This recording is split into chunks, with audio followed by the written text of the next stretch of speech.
And this is the agenda of the day, which is kind of the usual program we have. We'll be sharing news first, a set of reminders. We will be talking about the release improvements for December, a little demo, and then the next priorities. I wanted to do also a little discussion and conversation with villages about prioritization of the improvement requests. So for people that would like to express their opinions about that, you can start thinking about how to ask or what you want to say about that. I'll be sharing how we do it, our main principles, but we are happy also to hear back from you about the prioritization of the improvement requests by the end of the meeting. And with all this, let's get the meeting started.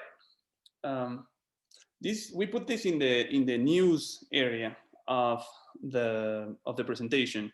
It's basically the national events that you have heard of before. So basically, as you probably know, we are hosting a weekly event. This is a yoga for healthy aging that you can see on the right. So it's basically an event that is organized by Helpful Village, where basically we're working with a Petra that is our yoga instructor, and basically people can go from Zoom, purchase a ticket that costs $6.99, and then basically join the Zoom class and get an hour of yoga.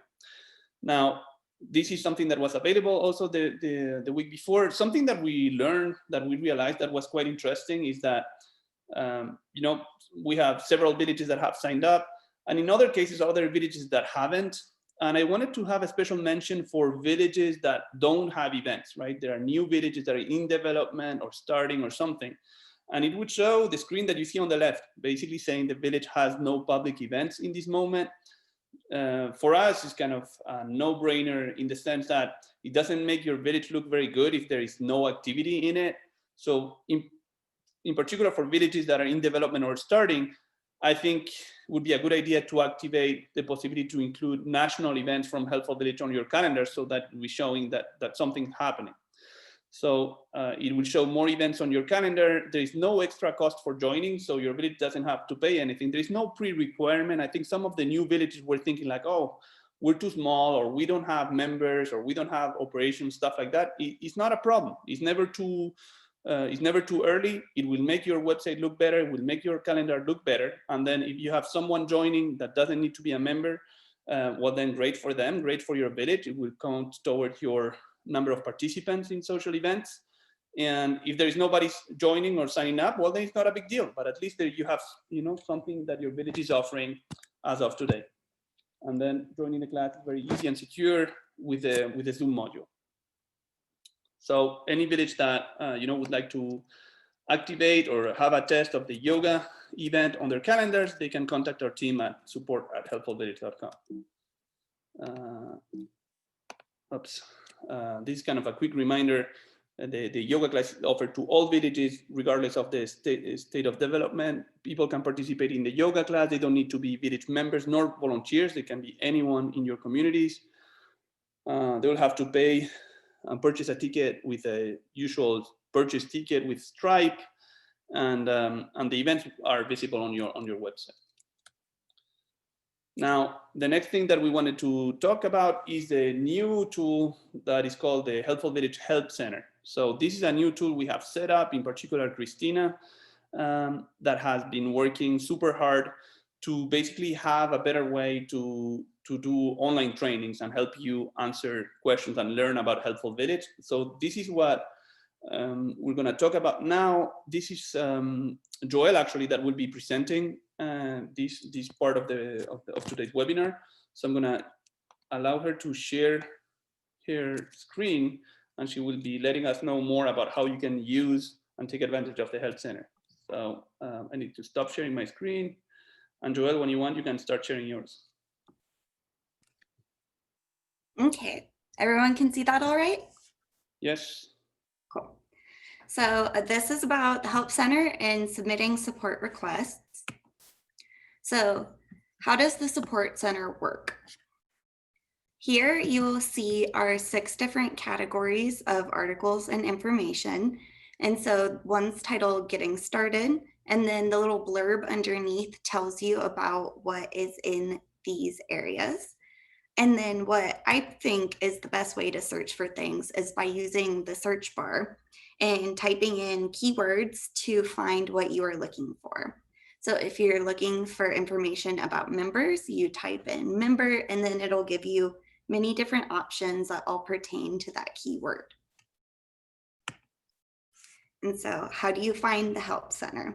So you can use the link that we have posted on Slack, and it's posted in other places to find it, or you can go to our website and then go to Village Software Support, and then on the support page, you will see Help Center. So I'm going to quickly show you guys. If I go to Google and I type in Helpful Village, go to our website, and then I go to Village Software Support, click on that, and then here you will see Help Center. Click on Help Center, and it will open in a new tab for you. So that's how to get to the Help Center. We ask you to please submit your requests through the Help Center from now on. There is a button in the upper right-hand corner to submit a request. You do not need to be signed in. You can see here where you would click to submit a request. And then good requests help us get your problem solved quicker. So the title of your request is very important. This lets us know what it is about. And so please be specific and use keywords in the title of the request. So an example of a bad title is not working. That doesn't tell us what is not working. So if you could be a little more specific, that would be great. And so this is an example of a good title. Website editor bug, table borders don't work. Then we know exactly what problem you're facing. The request title is important because in the new Help Center, it will provide you with information about your request. But by using relevant keywords in the title, articles that will be likely to help you will pop up. So if I was having troubles with Mailchimp synchronization, I started typing that into the subject line of the request, and a bunch of different articles pop up, and you could look for them, and maybe there's something in there that could help you and maybe save you some time from submitting a request. And then in the body of the request, we need you to give us enough detail to reproduce your problem. So tell us who, what, when, where, why, all those things, and most importantly, how. The more specific you can be, the better quality of help we can provide and the less back and forth we need to do. So this is an example of a good request. Hello, Helpful Village. When I created an event called Ladies Wine Night, taking place on the 25th of November, I chose Rsvp Required. It is members only.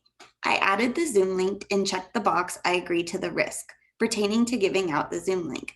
The problem was, once I saved the event and looked into it, it had no register for this event button. When I did the whole creation process the same way, but I did not click the checkbox register now button, was still there. I believe this is a bug. Can you take a look at this for me? So screenshots and links are very helpful and appreciated. So this is another good example of what you could include that would help us out a whole lot. And then, so again, please be specific enough that anyone could reproduce the problem that you're having. And then please do not send improvement ideas to support. Support is for bugs and questions. And yeah, so please submit your ideas to Ask Helpful Village. And that is the end. I'm going to stop screen sharing and give it back to Manuel. So I have a question. Yes. If you submitted a request for support previous to this, and you didn't go through the Help Center, is it going to be ignored, and we have to resubmit it, or what? No, it should not be ignored. But if there is something that we haven't gotten to, please submit it again. Okay, because I did submit something on December 4th. Okay. And I got the confirmation with a number, but never got an answer. Okay, we will make sure we look into that for you. Do you want the number? Yes, please. 1638. Okay, thank you very much. Thank you.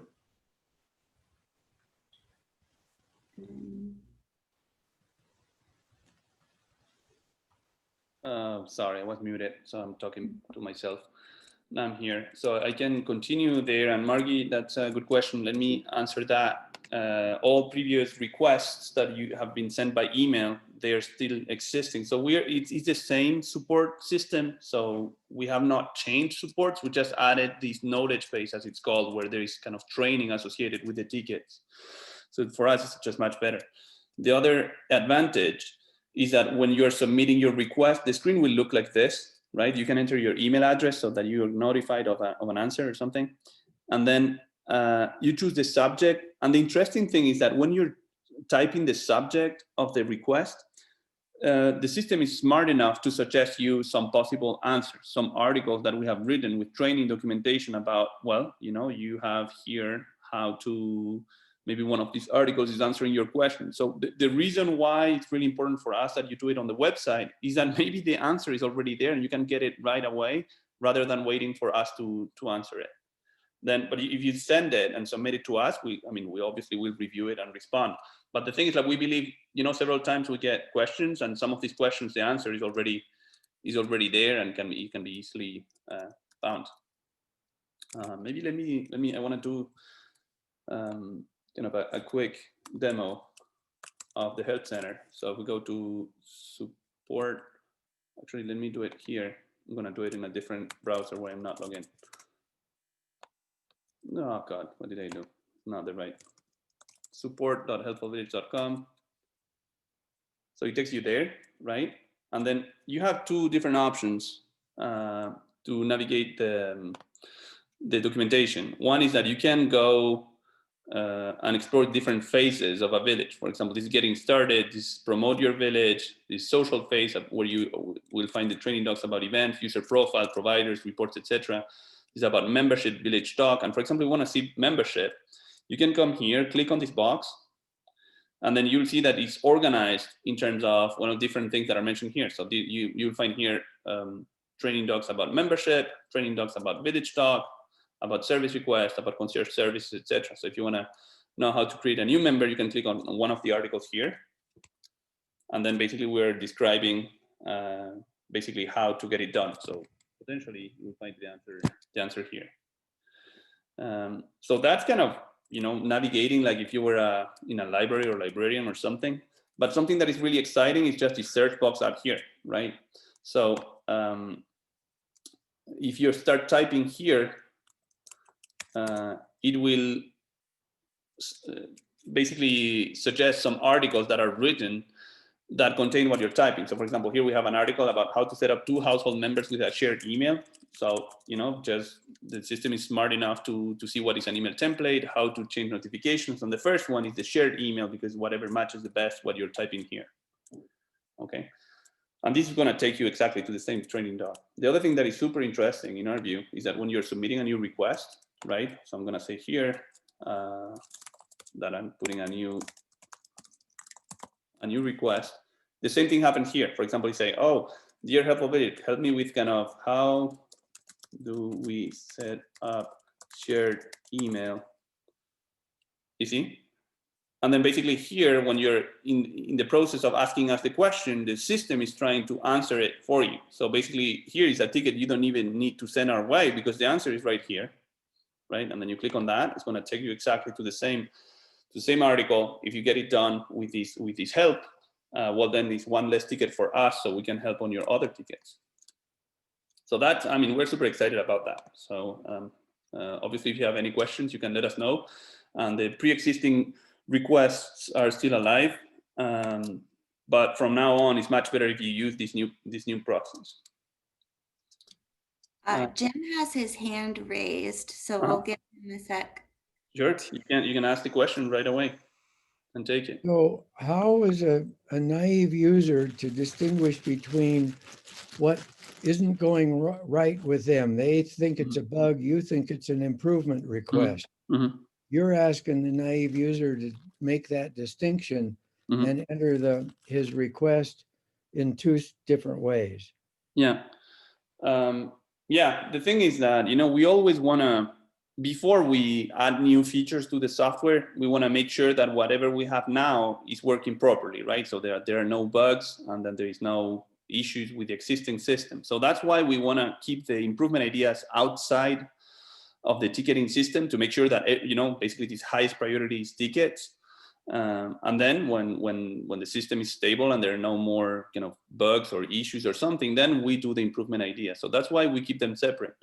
Well, sometimes it happens that people create tickets about an improvement idea and they didn't know, as you were saying, maybe with this naive for saying, well, I think this is a bug. It's actually not a bug, but an improvement. And they submitted it thinking that it was a bug on the help center. Well, then basically what our team will do is essentially saying, well, this is for this reason or that reason. It's not a bug, it's something in an improvement or an addition we could do, and we'll basically close the ticket here and invite you to submit it on the other platform, which is ask.helpfulvillage.com, which I can also demonstrate here. So we go here, we did support helpfulvillage.com, so that's for the tickets, and then for the improvement ideas is ask.helpfulvillage.com. And that takes you to the form. You're asking the user to do the work twice. The change would be once as in a bug and once as an improvement request. Yeah. Whereas if we submit it as a bug, we can put graphics with it. With this improvement request, you do not allow attaching a graphic file. Yeah. We look at the form here. I know it's possible to add pictures here, but that's probably something we should do for sure.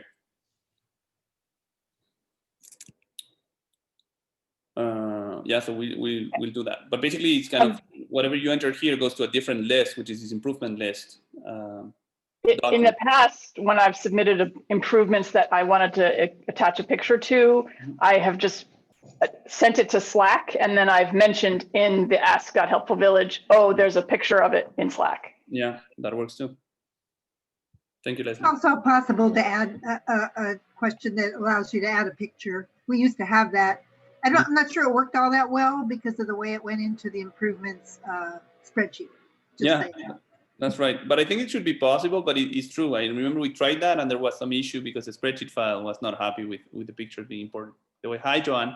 Thank you for jumping in. Hi, thanks. Sorry to be late. No, we're good. Okay, let's keep moving here. So Joel, I can show the slides here, but if you can, unmute yourself and explain for the reminders, that would be great. Okay. Of course. Perfect. So we're ready to go. Let me put this max screen. We're ready to go. All right. So next week we are having the V2V hosted webinar on December 23rd at 2 p.m. Eastern, 11 a.m. Pacific, depending what part of the nation you live in. Okay, and then again, for customer service, go to our support center, and there you can submit your tickets. And then on Slack is another good way to get a hold of us and to post questions, concerns, talk to other villages. Improvement ideas, go to askhelpfulvillage.com. And then here is the link to the improvement ideas spreadsheet if you want to take a look at the list and of all the improvement ideas. And then we've also got videos and presentations available in the Help Center under General. Yeah, so maybe I want to comment on this one too. So basically the same slides that you're seeing now, right, where we have the list of improvement ideas, they will be available in the Help Center, also in this category that is called General. So you can find the same slides we're presenting, they will be available there. So they're searchable. All right, we've gotten a lot of new articles up over the month. So I would like you guys to particularly take notice. There's a lot of member management articles that are new that I highly suggest you guys check out. There should be a lot of clarification there. Yeah, I wanted to say also here, that we have been talking about doing a specific training session about membership management. So the team has been working on these training docs and that are now available. But I also wanted to let you know that we want to do that in January for our next, in January webinar, where we would be spending some time about what should be what should a member manager do every month, the monthly tasks that we recommend for a member manager to do to make sure basically that membership management is under control, that everyone has paid their dues, that who is renewing, who has expired and stuff like that. We will have additional information on the January webinar. Question. Yeah. So does that mean that member managers should attend the January Yeah, webinar? exactly. This is what I was saying. I think member managers, it would be really important to join that webinar, because we will go through the documentation and we will make a recommendation. What we want to do is kind of some training. If the member manager was there, what we think the perfect member manager would do on Helpful Village, right? What are the reports they need to pull at the end of the month? What are the people they need to check on? What are the payments about membership that they may be missing or something? So it's really training specific for the member managers. So if you have member managers in your villages, you can talk to them and tell them that they may be interested in joining the January webinar in particular. That means it'll be a huge group. Oh, really? Okay. I mean, because if everybody brings their member manager. Yeah, you're right. Yeah, everyone brings a friend. So everyone needs to bring a friend and a piece of bread so that nobody's hungry. Okay, perfect. Thank you, Margie. Okay, so now this, I think we said it enough times today, but basically saying bugs go to support and ideas go to ask. And with this, I'm gonna now start talking about the release and the changes and the improvements that we have done to the software this month and will become available on the server this weekend. Actually, some of the things that I'm going to be showing now are already available for your village, because we needed to do some kind of quick fixes and improvements to your servers, essentially because there were some minor issues. I know one specifically about the Zoom events, something kind of just unfortunate, but sometimes some people were copy pasting the link to the Zoom links with a blank space, and that was creating kind of a mess because people would not be able to join the Zoom links, and it was just a copy paste problem, etc. And anyways, it's just some of these minor things. So if you see some of the things on your platform already, it's totally possible. Okay, let me start with the list. First thing is we fixed a problem we had with the application forms. The application forms were working fine, but we have this Captcha detection system. So a Captcha, for those that don't know, is a way to detect spam bots. So there's just hackers on the internet just want to send ads that are usually not very nice about hot girls or something like that. And basically those are done by robots. So there is some technology, kind of this Captcha technology that detects, oh, we think this is a robot sending. Essentially, if someone comes in and fill out a form in less than 1 millisecond, it's usually not a person. So it's usually a robot. So basically this is something we do with Google Captcha. So they put in the technology to assess if it's a spam bot or if it's a real person filling out the form. You don't even see it really.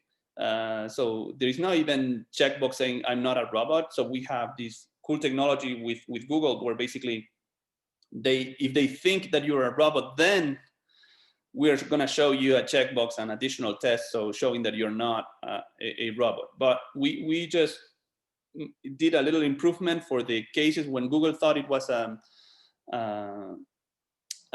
robot, and then basically added additional information. So this in particular is something we fixed for Rivers East Village in Portland, but now will be available for all villages. This is an improvement we did with Petaluma Village in California. And from now on, when you delete a Helpful Village mailing list, it also now deletes it in Mailchimp. So as you know, you can synchronize Helpful Village and Mailchimp, right? So when you can synchronize your list of active members or even your people participating in your members list, so that you can send email messenger messages out in collaboration with Mailchimp. Before we were not deleting the mailing list from Mailchimp because we were kind of careful about not deleting stuff there. But in this case, it's safe enough, so we just added this possibility. Now, there is something that I wanted to say that is really important, is that obviously we have these two separate databases, right? Helpful Village, where you have all your village information, and then on Mailchimp, we only send a minimum amount of information, usually first name, last name, and their email address. But we're also saying, well, this person is in this mailing list of active members, in this mailing list of active volunteers, in this mailing list for the events and stuff like that, right? Now, the synchronization goes in the same way as you can see on that arrow. It goes from Helpful Village to Mailchimp. So if you have a person that is joining a new mailing list or something, you need to do it on Helpful Village and then synchronize that group, because Helpful Village is going to tell Mailchimp, hey, this is how the real information is now. And every month, you know, you have new members or new volunteers and stuff like that. So Helpful Village will update Mailchimp. Now, some people sometimes contact us saying, oh, this person is not receiving a message or something, or something's going wrong with the synchronization. And what we have seen sometimes, people go into Mailchimp, change things, right? Kind of change the groups of the people, etc., or something like that. And then it's important to understand that Mailchimp is not informing Helpful Village about the changes you do on Mailchimp. It only goes the other way around. So you always need to do the changes on Helpful Village, and then those changes will reflect into Mailchimp at a later stage. Okay, this one is about Google domains. So it's something we've been working on with Sigla's Village in Massachusetts. And it is the fact that all our villages, right, you can have your own domain name. And I think it's a great practice, usually with the name of your place, kind of siglasvillage.org. All our villages, we recommend that they have their website under www.siglasvillage.org, I mean, yourvillage.org, with the W's. And then every time you share your link to your village, that you add the W's there, because that's good for your search engine results. Now, what happens if you type your domain name without the W's, right? Well, we'll still find it. Let me see if I can show you a demo, because it's kind of hard to explain if we don't see it. So basically here, if we go to, I need to think. What is this? So this is,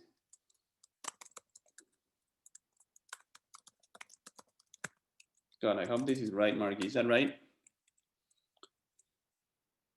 Hopefully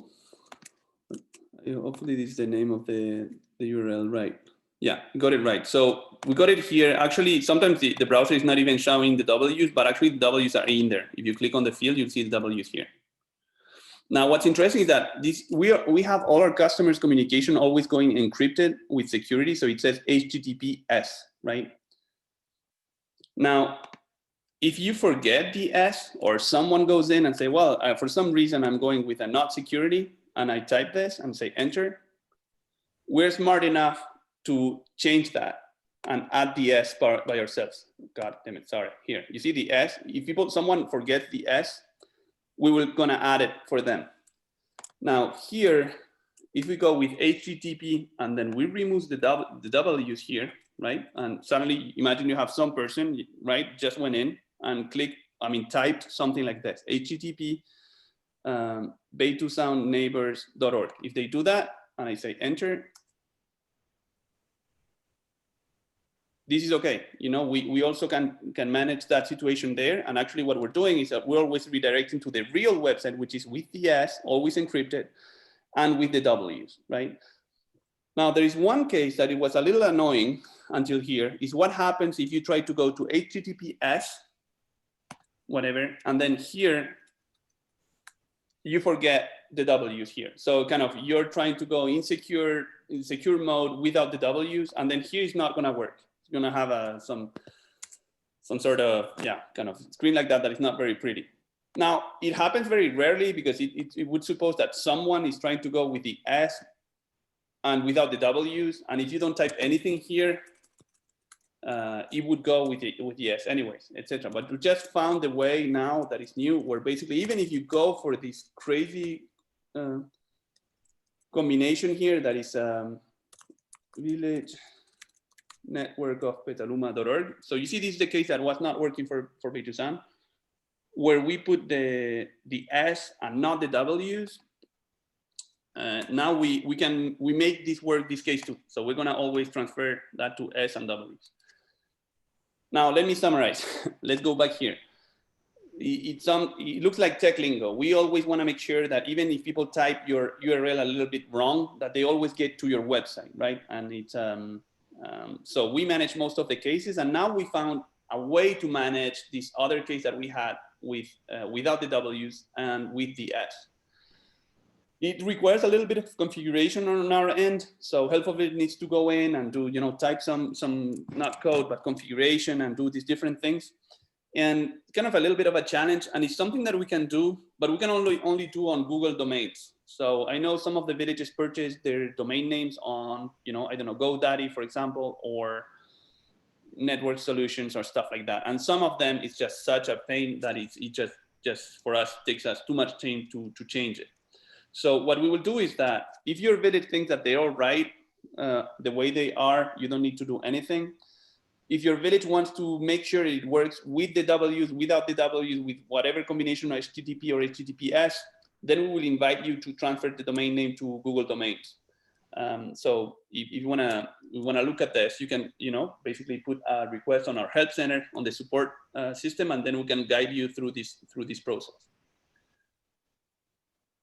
Okay, and then thank you, Siglas, for letting us know about this. I'm sorry, it's kind of some tech complications, etc., but it's kind of important. Now this is more, we're back to Helpful Village. So this is more a functional improvement that we added.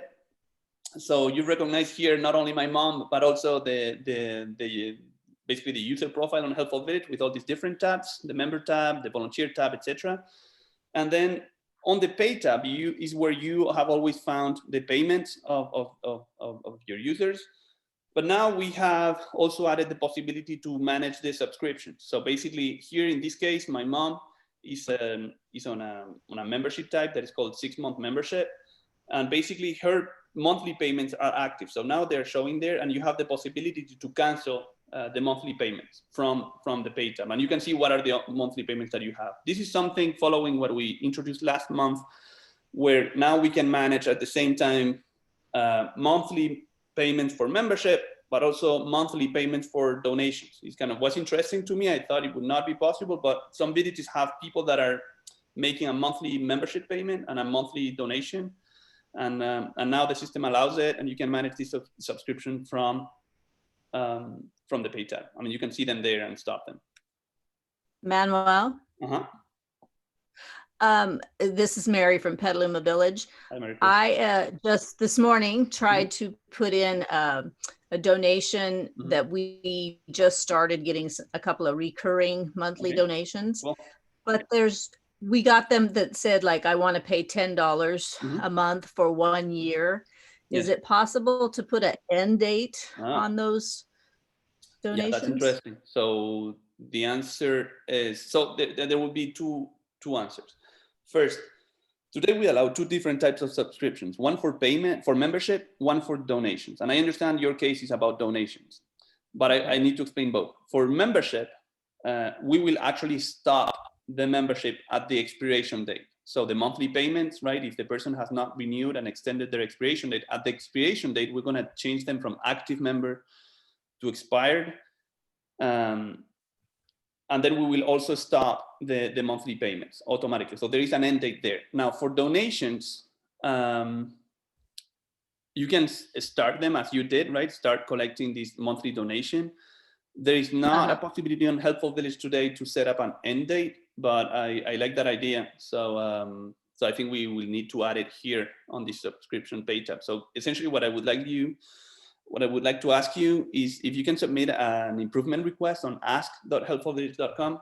That is a perfect example of an improvement request. In the meantime, I guess you would need to set up something on your personal calendar, right? I'm saying at the time, a year from now, just that you get a notification, but it's not inside the software. It's a good suggestion. Okay, great. Thank you. Thank you, Mary.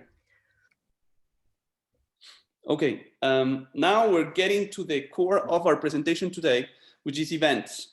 But this is a kind of an easy change, a smaller change. So when you are on events, and this is something we did with Sausalito Village in California, and I love this program they do where basically they have people signing up for events, and the event is in collaboration with a local restaurant where basically people purchase a ticket for that event and actually get some meals delivered in their homes for kind of sharing dinner with their other villagers, etc. So basically they purchase the tickets on the website, and we had a case where basically the person was entering their credit card right, but the CVC code, which is the code you have in the back of the card, wrong, and basically the website was not letting the person know what the problem was. So just added some error management here where basically now, even if you have your CVC code wrong when purchasing a ticket, we're going to display a better message saying, well, there was a problem with the,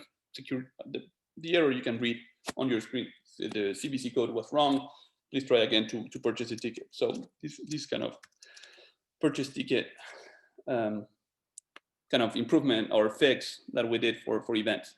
But now, we're going to transition now. We have more improvements that we did this month, but I voluntarily wanted to add this slide here because it's a big transition. It's like, here is going to be a little bit more complicated. Before we were presenting kind of small improvements, kind of, incremental things. And the next slides I'm going to show, they're a little bit more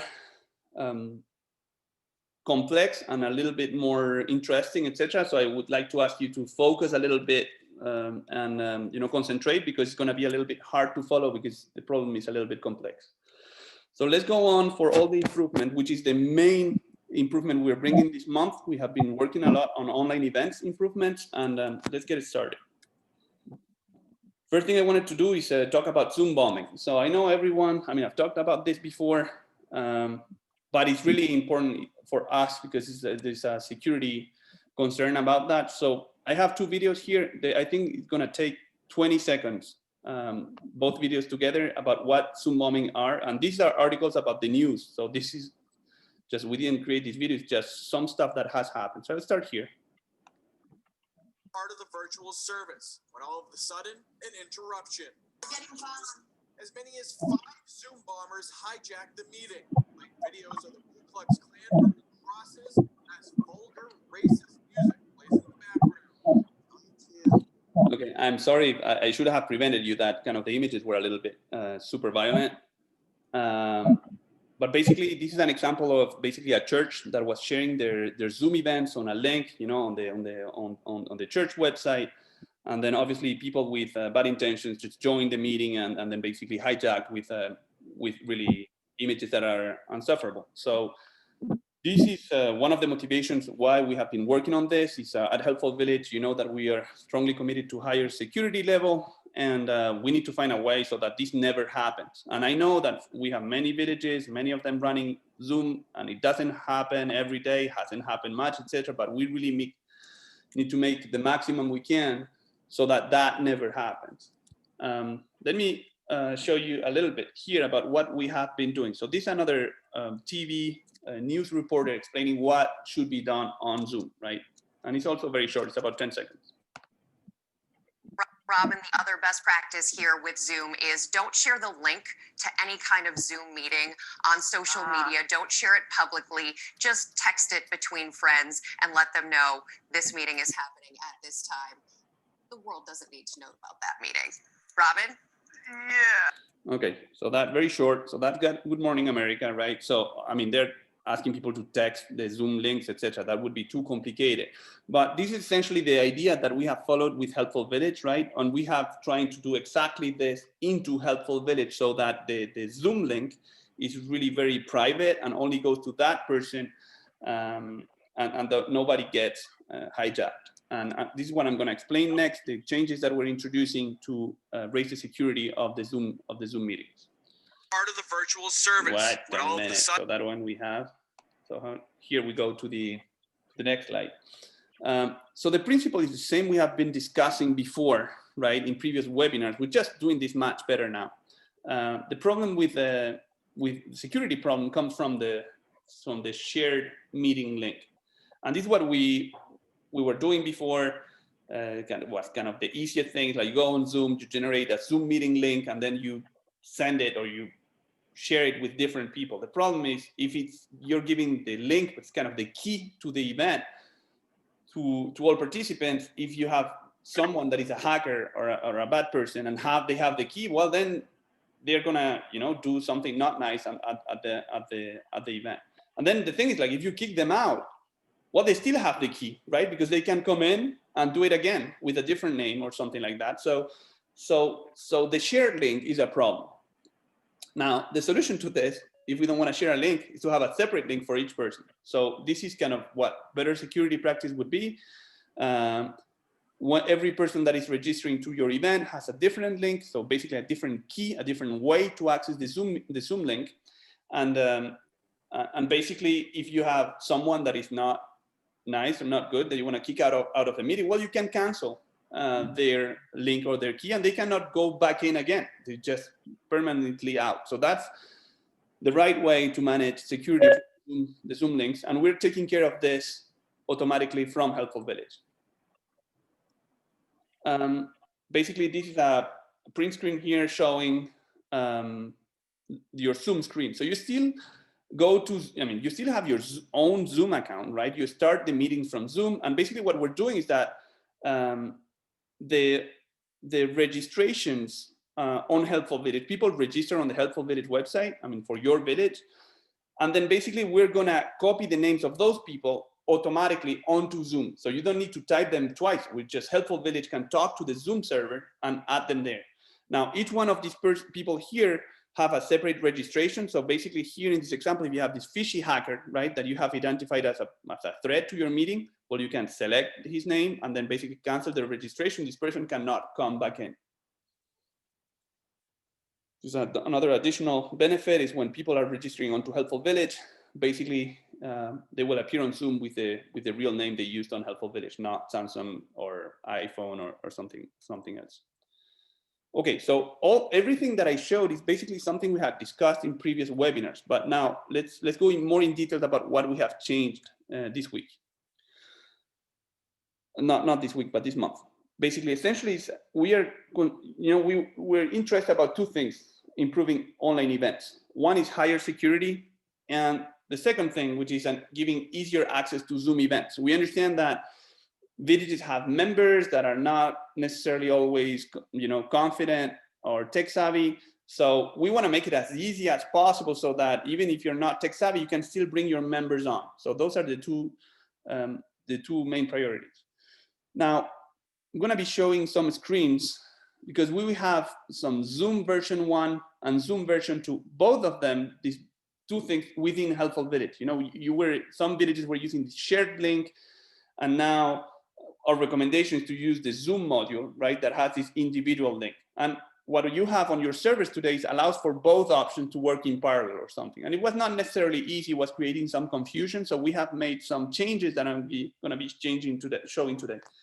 And then there is another aspect that is called instant registration. I'll be discussing that a little later today. So, but let's keep going. So I hope we're clear with the Zoom version 1 and Zoom version 2, right? The version 2 is what we call the Zoom module, which is the individual link. And the Zoom version 1 is what you can enter your shared link onto Helpful Village. Now,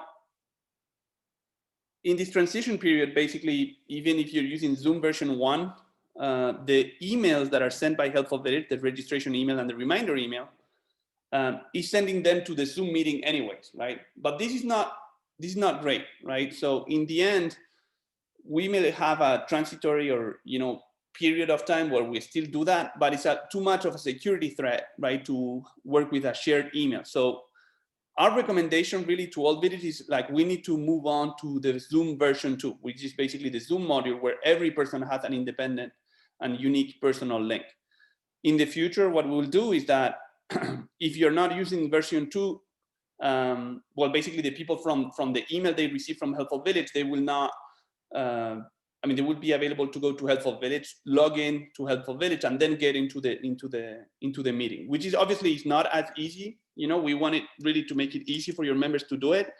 If you use the new version, the version number 2, people don't need to log into Helpful Village. They can click on the email, and the email will take them directly to the Zoom link.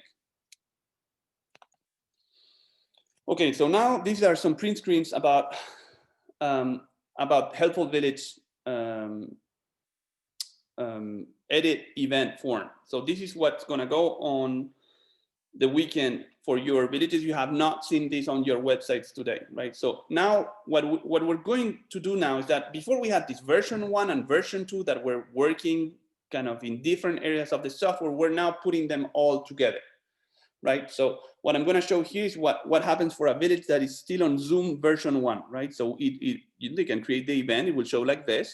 And then basically here for this specific village, the Zoom module is not active, right? And the Zoom module makes it safe and easy to join Zoom events. And then you have two buttons. One is to do the right thing, which is activate the Zoom module, right? Which is a better security. But we're still gonna allow this other secondary option, which is use a less secure way with a shared link. So this is the V1 that we are not closing because we understand we need to give time to the village to transition to a better way of doing things. So if you click here on the use the less secure way with a shared link, it will show this other screen, which is the online meeting URL that you have, some villages were doing before. So whatever you were doing before, the V1, we're not gonna take away that from you. It's gonna be working this month, but as I said, we will be looking really at security. We don't feel great about this method, so it's something that we are transitioning to the V2, the better way of doing things. And on the better way of doing things, rather than seeing this complication here, it only looks like this. Online meetings, we have received your, we're talking to your Zoom server. So basically you just click add the event to Zoom, and that will automatically do the right thing with the individual participant links. We got a question in the chat. Mm-hmm. Thank you. There a charge for Zoom version 2? Yes. Great, good thing, Joel, that you interrupt for the question, because it makes sense. So yes, there is a charge for the Zoom online meeting. The reason for that is that it's quite some code on our end to just basically talk to the Zoom server, the keys and register. I mean, just because there's so much code associated with just talking to Zoom. But at the same time, in our view, it's so important to set this up that we set it to a very affordable price. So basically what we're doing here is that it costs $5 a month for your village to set up for the secure method. So whatever, regardless of the size of your village, regardless of the number of events, regardless of the number of members, regardless of anything, it's just adding $5 to the monthly invoice of your village. And there's another thing that I didn't say here, but basically, in order for us to set this up, there's a little process where basically you need to generate some secret keys. We can send you some instructions about how to get those keys, send those keys to us, etc., and activate the Zoom module. There's another thing that I wanted to say also here during the meeting. Some villages have already activated the Zoom module. I wanted to say that we are not going to be charging for the Zoom module in December. For nobody, for those that activated now and those that activated it before. We understand that, we have been working on it this month and improving it and making it look better. So we are not charging for this in December. We'll start charging only in January for all villages. Manuel? Questions here? Or other people with questions? It's a good moment. Manuel? Yes. This is Mary from Petaluma again.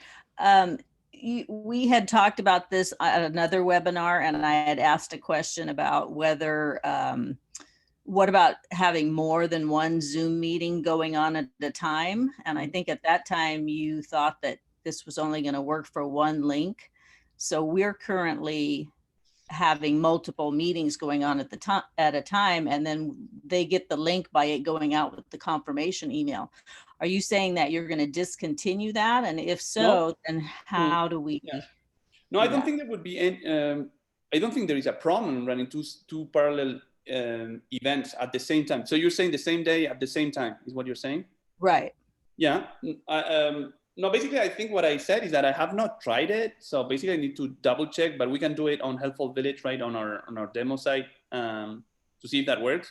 But I don't think there is a problem with that. You can have 2 events at the same time that will generate separate keys, etc. So well, the problem, Manuel, Yeah. if I can intercede, the problem that I believe I have confirmed is that unless your Zoom account is set up accordingly, you can only be running 1 Zoom meeting at a time. Oh, and that's Now, but then yeah, in I that think- case, but that's not a helpful village problem. What I think is that Right. that's more of a Zoom thing Right. where you need to purchase the right package from Zoom. Is that right? Yeah, I think so. And it's a little more expensive. Yeah, but I assume also that if Petaluma is already doing that today, you see what I'm saying is that, well, then it will not be different. It will not be a problem if they do it with the Zoom module with Helpful Village. Well, actually, I think what they're doing right now is using different people's free Zoom account. Okay, so then it probably will be something we'll have to look into with Zoom if we're going to, because you are eliminating eventually version 1, right? And you want everybody to go to version. I mean, the thing is, my general principle, right, is that I like really making kind of a free version of something. So I was not into deleting it, right? But it will be limited in functionality. At the end, what will happen at one point is that, well, we will add a link on the email, but that link doesn't lead you to the Zoom meeting, but it will lead you to Helpful Village, where you basically need to log in first, and then basically so that we know who that person is, right? We don't want to let people in that we absolutely have no knowledge of and are coming in with a shared link. So. Right. So, okay. so basically the version 1 is just going to be less easy to use to your members. We're not going to make any money out of this at Helpful Village. You know what I mean? For the $5 a month, it's just covering the cost of coding this thing with Zoom. And then for you, I think it's just a priority to make it super easy for your members to join the Zoom module with the highest level of security. So yeah, definitely we will be encouraging you to go that way. Okay, thank you. Thank you, Mary. Okay, there is more about events. Oh God, so basically this one is, basically what we want to do is that on this version 1, right, we want to still make it available, but only for people that are trusted. And in our minds, people that are trusted are people that are able to log into the Helpful Village platform. So we can still add the link on the registration confirmation emails and reminders, but then the V1 is going to send you to a login page on Helpful Village to kind of, so that we can, be at the gatekeeper and check that this person is not a hacker with the V1. And the V2, we're going to be more permissive in the sense that, well, people don't need to log into Helpful Village. They just can go directly to the Zoom meeting because they have an individual Zoom meeting. And if it's not a good person, you can remove them and they cannot come back because they basically their link is no longer valid. They don't have any more keys. Okay, let's take a breath because I know it's V1, V2, shared link, personal link. It's a little bit, technical today or complicated. We're gonna move on to a separate concept, right, which is called instant registration. And this is separate, but it's interesting. So basically the instant registration is gonna manage the join the online meeting now button on the website, right? So for people that are logged into the platform. So one change that we're introducing is that if you look at the Rsvp options for your events, right? You have the options that are described there. You can have, I'll describe every option in there and then what happened for each one of them. So they all existed before, except the one that is in blue. So I'll start with the previously existing options. So the first option is the offline Rsvp required, and then says see event description. What happens in that case is that there is no registration button on Helpful Village, and there is no join the online meeting now button. It just means you need to register offline. On the event description, you can give, I don't know, the phone number of a person or something. You're indicating people how should they proceed. Some people I know, they give email addresses or, they tell them to do this or that, etc. So basically what that means is like people should register, but you're not allowing registrations on the website. It's not my preferred one. I think it would be great to manage registrations on your website when you can, right? Because that allows to count the number of people that are participating in your social events, etc. So let's move on to the second option, which is Rsvp Required. So what that means is that people need to register before the event, and then once they are registered there, if there is an online meeting, they will receive the link via email, etc. And then there's this other option, which is no Rsvp required. That means, well, people don't need to register. There's no registration button on Helpful Village. The last one is blank, which is also, I don't recommend too much. It's basically, we are not showing the register button. We are not allowing people to register, and we're not saying anything. If we're not just being silent and not saying if Rsvp is required or not. So it's not very popular, but some people use it. Now, there is a new option, which is the Rsvp and instant registration. So this I'm going to show you in a minute. And this is in particular for the online meetings, but basically, and this is going to become the new default option for all your events. When you're creating new events, it's going to be by default Rsvp and instant registration. And then basically what it does is that it's going to show here on this event example. So this is an event that Christina created on Helpful Village, right?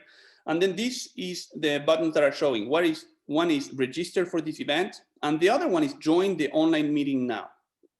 So because we have the Rsvp required option, it says, well, we allow people to register in advance for that event, right? People are registering, and at the time of the event, they can either come online and join the online meeting now, or they can also do it from their emails. Now, the instant registration came out of a conversation we had with several villages, in particular with Gary in Jersey, Texas. And basically he was saying for some of his events, they don't require people to register, right? Like at some board meetings or something like, well, we don't need people to come in and let us in advance, that there would be 6 people or 8 people, and we're gonna do that on Zoom anyways, right? So people don't need to register.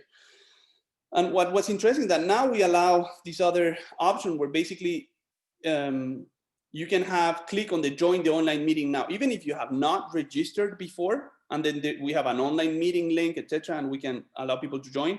It allows people to join the online meeting at the time of the meeting without pre-registration. So it's an instant registration, because when you click that button, we're going to add you to the list of participants, and then we're going to take you directly to the Zoom link, right? So that's the option. If we come back to the option for registration, if you have Rsvp required, we are not going to show you the join the online meeting now until you are Rsvp, because the Rsvp is we don't want to let people in if they have not Rsvp'd before. And the new default option, which I think will work in most cases, is like, well, we're allowing people to pre-register, right? And then if there are still enough room available in the meeting, people can also click on join the online meeting now, and that will instantly register them for the meeting. I'll pause here for a second, make sure that everyone understood and is following what instant registration means. If anyone has questions, they can unmute themselves and let me know. Do they have to log in order to get the instant registration? Yeah, yes. Excellent question. What happens to a non-member? How does a non-member get the It's link? okay for us if they're logged in and the event, they can still join. The button will be showing. We're not, you can have volunteers. You can even have people that are not members, not volunteers, and stuff like that. If they can go in. Oh, so it's available to everyone. Is that what you're saying? Everyone that is logged in, yeah. To logged in. That's what I'm saying. Suppose they're not logged in. Yeah, because I suppose I'm not logged in. Yes. Yeah. If someone is not logged in, they still have access to the. No, if they are not logged in, they will not see they join the online meeting now. So how do they get to the meeting? They have to have login privileges, which means if they're not a member, maybe if they're a volunteer, they have those. And anyone you've given login privileges to, which you can do without being charged. But the tricky part is if someone's brand new and they've never been involved with you and wants to try something, No, but we have people, in the community who want to Right. come to a meeting, Yeah. who are not on our list. So how would they get in? Yeah. So basically, let me go in. I know it's all these little cases, and Well, so, yeah, it's a big case so for you us. can do it. Basically, the thing is like in both options that have the RSVP, right? RSVP required and RSVP and instant registration. Those people from the community can RSVP for the event, so they can register for the event. Once they register to the event, they receive a confirmation email. The confirmation email contains a link that allows them to join, right? So, and if they have the Zoom module activated, they don't need to log in. See what I'm saying? They do the same sign in they do now. Sorry. I think They you were put muted their- for a little second. Can you repeat the question? Yeah, they do the same sign in where they put their name and their, in their email address for non-members. I'm talking. Yeah, exactly. Yeah, they go anonymously. Let me show you on the website, basically. Get out of here. Go to demo.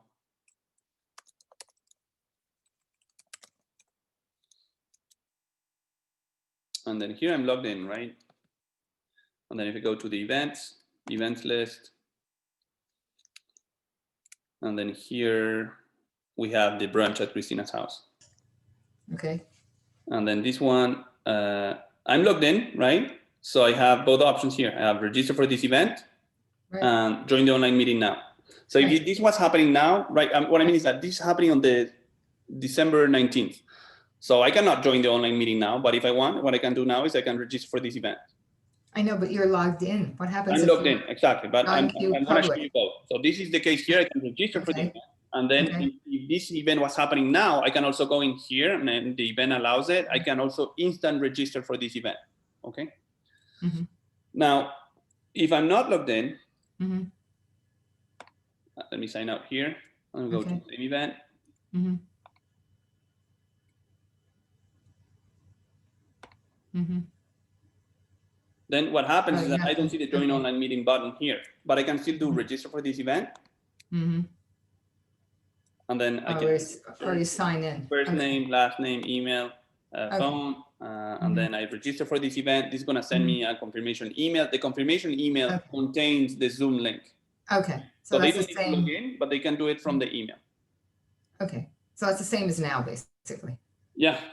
But they get a proper link. It's the same as now, exactly. So exactly. So the instant registration is an additional possibility for people that are suddenly logged into the platform and say, well, I don't need to register. I don't want to, just go through the trouble of registering for the thing. I'm just going to go to Zoom. But the good thing is that when you click on that button, we're going to add you to the participants list. So you're counted towards that meeting. So it's kind of funny today's event. I remember I had this slide saying, well, let's just focus on this because it looks like these little tiny things and adjustments because what happens when you're logged in, when you're not logged in, what do you want to add? Join the online meeting now. In all cases, but in some cases you have Rsvp required, but not show the join online meeting now because you don't want to, right? So you have all these little options that are possible. So as I was saying before, if you have this join online meeting now or from the email confirmation, if people click on this link from the email or from the website, we're gonna check their presence list, right? For the online meetings. So this button will be automatically checked for you because we know that this person has clicked on the is joining the online meeting now. Phew. So there is a question. If an admin uses that button, they will get added to the participants list. Yeah, they added to the participants list. Right. And thank you. Admin should not be added to the participants list. We are considered, we're not village members, we're staff. Yeah, You're and I think you recognize Dawn. So I get that point. So basically what happens is in some cases, right, people that have admins are really also kind of villagers. You see what I'm saying? So but then they should be registering for the program. You're making it very difficult for my village by adding us to the attendance list because now I have to go in and delete us. Yeah. No, I'm hearing you, Don. So basically what we're saying is that we would need to find a way for the admins to join the online meeting without being added to the participants list, right? Yes. Yeah, so that sounds good to me. I think it should be possible to have some sort of button here. For example, from here in the participants list is only visible to admins. So I think we could do something where you can add, join the meeting and not be added to the list. But so yeah, so that's a good idea. Thank you. Cool. Perfect. And then let me move on to the next one. So you're managing. What about people who call in to Zoom? How does the personalized link work for them? Call in, Leslie, can you explain a little more? So that's, you say, so they have this phone number and they're calling and doing, right? Right. So if they register and they get a personal link, but they're not using a link, they're calling the number on their phone. Yeah. So we are not counting them for sure in Helpful Village, because when they're calling, they're not calling us, right? What happens with the links in the emails is that actually all those links in those emails come to Helpful Village first, right? So basically we check, we add them to the participants list, or or do we check the participants list if they're there because we have their unique email. So we can do that from the website. Now, if they're calling with the phone and it doesn't go through us, we will not know. Now, it would be interesting to discuss, Leslie, offline about the phone numbers, because we mostly manage kind of the basically the online presence through a browser. You see what I'm saying? Right. And the specific case for people that are using their phones is something I would like to discuss more. Obviously, not now with 50 people. Right. Sure. But I mean, I just wonder, how will they get? Will they get a link in the email when they register? Yeah. Just any link. I mean, some link to get to it. The link that they receive in the email is basically So the email they receive on the email, the link they receive on the email, basically takes them to the Zoom page, and then from there, so we're not at some point. So basically, what I mean is that I'm wondering if Zoom is showing them a phone number they can call, but if it happens after they went through Helpful Village, well, then they're counted, right? Because we already know they are attending. Right. Yeah, but as I was saying, it's a little bit of a complexity of a case, and we should look at that, either through a ticket or something like that, to make sure the phone connection is made properly and people are being counted, and it's as easy for them to join as for anybody else. But okay, great. Thanks. Yeah, we focus essentially on the interactive one, kind of a computer thing or iPad thing, and then the phone specific. I want to get back to that and look at that in detail. That's a great question. So they won't get a phone number unless they register. That's how Zoom works. So yeah. You get the phone number when you're invited. So everybody has to go to the website to register. Yeah. Yes. So when you register, right, then that sends you the link on the email. And when you click on the link on the email, it's kind of interesting what happens there. I mean, it's going to go to Helpful Village first, so we can check that box. And then what I assume is that we're redirecting you to Zoom. And I think Zoom at that point is going to show you the different phone numbers you can use. Yes. So in that case, they're already counted and we already take them to Zoom. I think it will work. I just want to kind of be super sure and kind of test that with, Leslie or any other village to make sure that the phone process that we have not tested as much is working as expected. But I think you're right, MJ. Thank you for your suggestion. I think it's the right thing. But I don't know where you see the phone number. We know ahead of time when we set up the link. There's a phone number. It's in the instructions. There's a whole bunch of numbers as you scroll all the way down to the link. Yeah, I know. If I set up a link, I see the phone number. I am not setting up the link. Yeah, I'm sorry to interrupt, but there's a little something that is a little interesting we need to look at, because basically on the event form there is a field that is called instructions, where it's possible to add some phone numbers, etc. Right? And we're doing that, for example, for the national events that we're doing for the yoga class. Those instructions on the phone numbers are including instructions of the email at the same time, but it may not be the case for all. So anyways, what I don't think we can have the exact precise answer right now. What I can say is that the process we have been testing is working great on the computer, etc. I think if you click on if you have an iPhone essentially, right, and you click on the link on the email, basically it's going to take you to to a Zoom page where there is possibly a phone number you can call at the same time, but it goes through the browser first, right? And I know in some cases we could communicate the phone number directly for people that never plan to attend interactively to the Zoom meeting. So we're going to look a little bit more into the phone specific case. So it's great point. It's it's quite interesting where, you know, when we started here with the Zoom meetings links and we had this shared link, everything looked so simple, right? And then actually there are a lot of little cases where we need to be super precise and test a lot of these different scenarios. So it's quite interesting.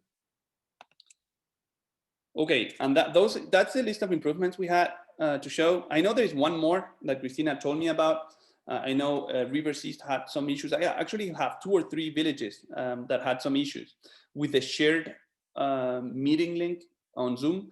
Sometimes when copy pasting the Zoom link, there was a blank space before the shared link. And that blank space was causing a lot of trouble, was just preventing people to join the online meetings. I know that happened for Rivers East and it happened for Arc Valley, etc. It's just because we are redirecting some stuff like that. Be careful when you copy paste the shared online meeting link that there's no blank spaces, because, and we'll take care of that so that the software removes the blank spaces, but just let you know that that's you know, just a copy paste problem that we have seen. And that's the list of improvements we had for this month. I wanted to have a little conversation about the prioritization of improvement ideas. Before I do so, I need to check what time it is. God, wow. We are well beyond the time. So I thought it would be kind of, we have 5 or 10 more minutes for a meeting, but I didn't realize it was this late. So we'll have to do this quick. And I think we need to take this conversation for next time. Basically, what we want to discuss is basically how do we prioritize improvement ideas. A lot of people should submit ideas about how to do things, and also asking us how can we manage those. So I was trying to kind of go through the thought process of how we kind of evaluate these improvement ideas. And essentially, I think maybe it could be this process here. Essentially, kind of we like doing the improvement ideas that translate into impact reports. The impact reports, I have not talked about them in a long time, and I'm in love of the impact reports. It is one-pager report all villages have on their reports area that shows in a one-pager the impact of the village, number of members, number of volunteers, number of services, number of event participation, number of donations, etc. So what I'm saying is that if you have an improvement idea that for us going to translate into a bigger impact of your village, and this impact for me, until proven wrong, is shown on the impact reports, those are kind of the improvement ideas where we say, oh, for example, these Zoom meeting links that we're discussing today is a good example. It's like, oh, we have been discussing with some villages that were telling us, well, we have our members, some of them are not joining the Zoom meetings because they are not very good with tech, and we're saying, well, we need to work super hard so that we have a secure system making it super easy for your members to join, because we would have more event participants, and then that will translate into more impact of your village, and it's also that impact is being visible on the impact reports. That is one. Security is another one, obviously, that would be even higher, because we need to take care of security before we do any features. Then other aspects, if we can help you save time and money at the office, which translates also sometimes into the fact that staff and volunteers should not be doing monkey work. And when I say monkey work, I'm going to give you an example also that is related to Zoom. I had this one village that is very interesting, and basically was doing the service, the event registrations on the calendar of events on Helpful Village, inviting people from the community to register on Helpful Village, but also because they wanted to be a high level of security on Zoom, they were asking people to register first on Helpful Village for their village, and then on Zoom also do it there so that they have a personal link. So what ended up happening is that people were doing it twice, once in Helpful Village and another time in Zoom. And people kind of, obviously, they didn't like doing the same work twice. Then there is another variant of that, which we have seen also, is like asking people to register on Zoom so that they get a secure personal link. And then the staff would go in and type that, do some data entry to make sure that people counted to the event participants on Helpful Village. But that's what I call monkey work. It's like, oh, we're asking people to copy paste name, first name, last name, and email addresses from one platform to the other. I personally hate that. I think staff and volunteers should be doing smart things for your village. So those kind of things we like doing on the software side, so that you don't spend time doing something that is super boring. So it's not finalized. I wanted to have a discussion with villages, but we are well beyond the time of the webinar, and I cannot go too far. So this conversation will resume in future webinars. I have one or two more slides. I think one is here. It's just the new current priorities, and exactly, you know what? These priorities is a similar slide to what we had 1 month ago, because suddenly we had these Zoom events. Work that we needed to do very urgently this month, and basically we just need to push these improvements for the next month. And my last slide, you don't even have it here, but it's basically about the next webinar. And basically the next webinar, we have a B2B webinar next week on Wednesday at the same time, so 2 p.m. Eastern, 11 a.m. Pacific. It's basically a Q&A, questions and answers, more, the release webinars like today is more about us informing about improvement. Next week's more about conversation, discussion. These are a webinar we do with B2B, so villages are invited to register on the B2B website to do that. And for that webinar, we'll have our wonderful Joanne, that is our national coordinator, that will be helping to host that event and helping us organize that event. Joanne, you're still here, so if you want to say something. I'm still here. It's Yeah. perfect. Sorry, got me eating lunch. Yeah, I'm going to be there, and I guess we'll introduce our new coordinator, Gary Frankel from Jersey Village Senior Outreach in Texas, and maybe we'll be taking on some of these Zoom questions, because I see a lot of confusion here in the chat. And so absolutely. So there will definitely be some Zoom questions we can discuss about. I wanted to, before anything else, I wanted to say a big thank you for Joanne, that has been our national coordinator for quite a while now, maybe a year and a half or something. And it has been really great working with you, collaborating, and helping us understand what happens with villages across the country. But also it's kind of time for other villages to jump in. And Joanne is actually the second national coordinator. We had one from California before. Went up to Washington State, and now we're going to Texas for basically Jersey, near Houston, and Gary will be participating in next week's webinar, and he will be, oops, sorry, someone else speaking.